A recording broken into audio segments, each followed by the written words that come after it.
The rain had been falling for hours when he heard the words that shattered everything he thought sacrifice meant. David stood frozen in the hallway outside the restaurant's private lounge, his soaked jacket clinging to his tired shoulders, his hands rough from years of endless work. He had just finished another 16-hour day, his third shift of the day after driving deliveries in the morning, cleaning offices in the afternoon, and washing dishes late into the night. His body was exhausted, but his heart kept going for one reason. Every dollar he earned was going toward the mountain of debt left behind by the woman he once loved. But through the half-open door, laughter echoed. A voice he knew too well. His ex-wife. And then the sentence that made the world go silent. She laughed loudly and proudly told her friends that she didn't need to worry about money anymore because she had a personal slave who was stupid enough to keep paying all her debts. If you believe that kindness and second chances still matter in this world, take a moment right now to like this video, leave a comment, share it with someone who needs hope, and subscribe to the channel, Kindness Stories.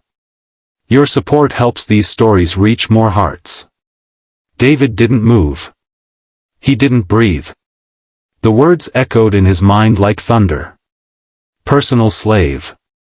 For 5 years, he had worked 5 different jobs just to keep the collectors away from her door. When they divorced, he could have walked away. The debts were technically hers: credit cards, business loans, unpaid rent from the boutique she once dreamed of opening. But David remembered the nights when she cried about her failing business, the way she promised she would fix everything if she just had more time.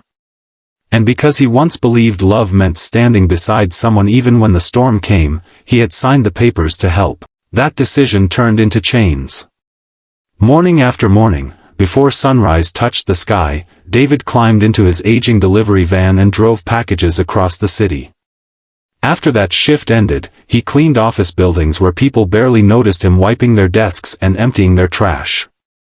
In the evenings, he stacked shelves at a grocery store, and when the night deepened, he washed dishes at the restaurant whose hallway he now stood in. The 5th job was weekend construction work, lifting bricks until his back screamed. Every paycheck vanished the same way, straight to the debts. He told himself he was doing the right thing. He told himself she was trying to rebuild her life.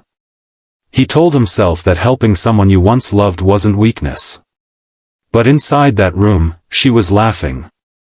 David slowly stepped closer to the door, not because he wanted to hear more, but because his legs refused to move away.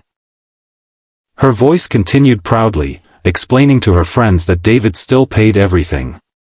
She bragged about it like it was some clever life hack. She called him predictable, soft, easy to manipulate. Her friends laughed with her. In that moment, something inside David cracked. Not loudly. Not dramatically. Just quietly, like ice breaking beneath still water. He walked away from the door and returned to the kitchen. No one noticed the storm happening behind his eyes as he scrubbed dishes under burning hot water. The plates clattered, the steam rose, and the cooks shouted orders across the room, but David felt strangely calm. For the first time in 5 years, a thought entered his mind. What if he stopped? What if the chains he believed were responsibility were actually just a cage he built himself? That night, when his shift ended near midnight, David didn't go home immediately. Instead, he sat on a cold bench outside the restaurant, staring at the city lights flickering in the distance. His body ached, his hands trembled, and the rain had started again, but